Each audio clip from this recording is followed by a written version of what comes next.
Good morning, voiceover friends. I'm Bill DeWeese. How are you doing? Hope you're doing well. Just kind of getting our legs back under us again for I say us, me. I mean, kind of operating all this stuff. So if you walk away for a year, and I've already made my share of mistakes, but I think I've worked out the kinks, and I think we're going well. I see our live chats filling up this morning. Hey guys, how are you doing? And I'll acknowledge all y'all here in just a little bit, but I appreciate you guys checking in. Hope you're having a good one. Hope you doing okay with all the weather and the snow.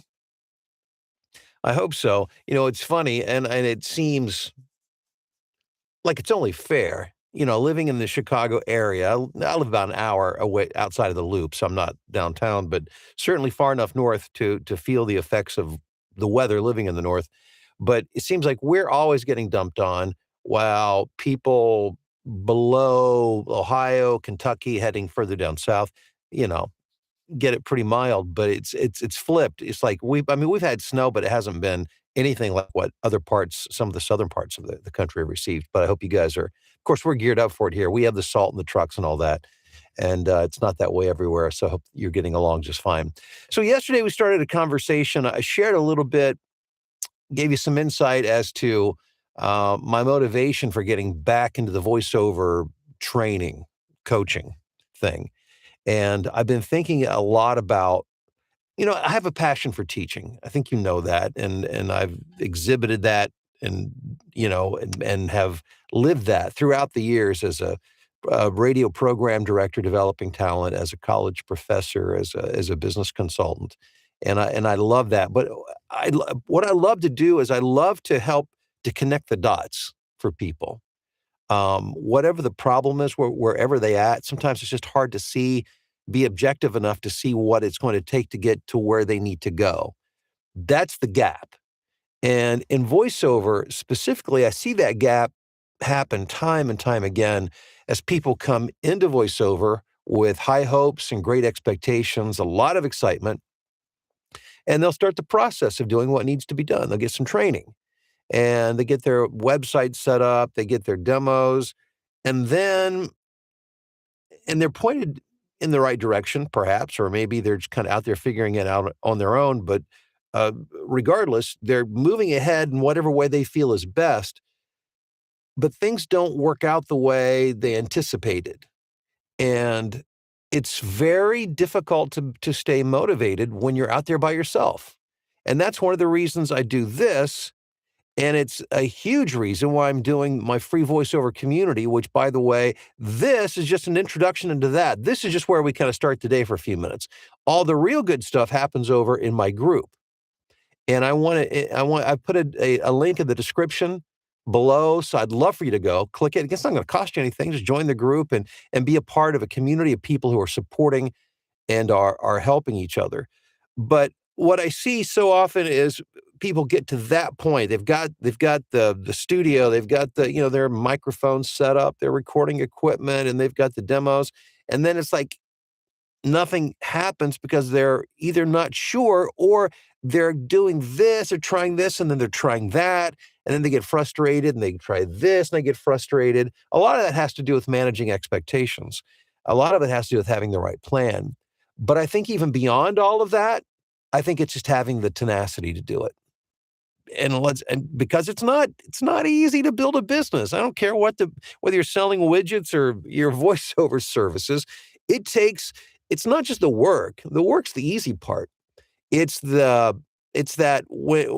not knowing when you're doing all the marketing activity, you're doing all the business activities, but you're not seeing the results immediately. And we're people who we like feedback. We like immediate feedback. And as time goes by and as technology evolves, where we get instant gratification for so many things, and building a business rarely provides instant gratification. It's like sowing seed. We're out there, we're a gardener, we're planting our crops, we're planting my wife loves to garden, and she and my daughter Mallory, and their family, and everybody loves to get involved, and maybe not me so much, but everybody else likes to get involved and do that. And they understand that there's no immediate, they plant the seeds, but they're not going to go out the next day and pull up something. it's days and weeks will happen, and in some cases, months. And growing a business is kind of like tending a garden, and that's where this gap happens. Beyond the gap, though, we know the gap is there. So how to get through it? Well, you grind. That's how you do it.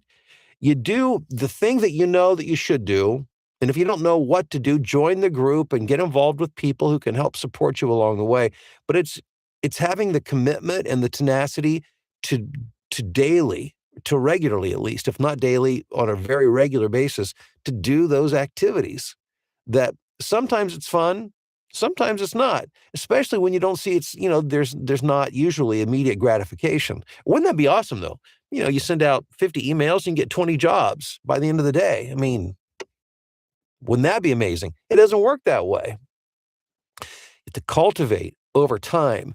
So the reason I'm telling you this is not to scare you off or not to depress you. It's to share some reality because in my experience, when people know what to expect, they oftentimes, usually even, can deal with it and get through it because they know that's what's happening. They know it's not them. They know that they're not defective. They know that they're not doing anything wrong. Although these are the questions that pop up in the creator's mind. Those of us, performers and creators, we want to know, we want to get the feedback. We want people to like and appreciate what we're doing. And this grind in business, you're not getting that feedback, or at least not in the amount that you would like. It takes a while for that to happen. There is a delay between your input and the response that you get. And I just want you to know that so that you don't give up, so that you don't get discouraged, so that you know that it's just that's the way business works. So once you gain the momentum and things start to happen, things get easier. And all of a sudden, you've got this consistency going on with business and jobs and income. And it's an amazing thing. But I want to help get you through that gap by learning how to do the grind. And the grind can be fun when you do it with other people. And that's why I invite you to join me today in my voiceover community. And by the way, today, as a matter of fact, in a little bit less than an hour, I, along with Chris Cole, who is my business partner in crime, the developer, he is the software developer of VO Flow. We've been working together for years. And he's created a tool to help with this very thing. But we're doing a Q&A today. It's a general, open voiceover questions. And if you're not in the community, make sure, I put a link in the description below. Go get in the community. It's not going to cost you anything. Attend the Q&A, ask questions, get involved, help people get the help you need. It's a wonderful group of folks. And let me just check in and see who we've got today on the huddle. And by the way, I really appreciate you guys being here. And it feels like kind of like a family reunion, I haven't seen you guys in a year, and all of a sudden now I get to see you again. So it's pretty cool. Corey, how are you doing? Yeah, great to see you. John in Denver, good to see you. Corey's checking in from Wisconsin. We've got Jim saying, Bill, great to have you back. Took the algorithm a few days to put your message in front of me, but I'm subscribed now. I'll get them. Hey, Jim, thanks. That's good to know. Yeah, it's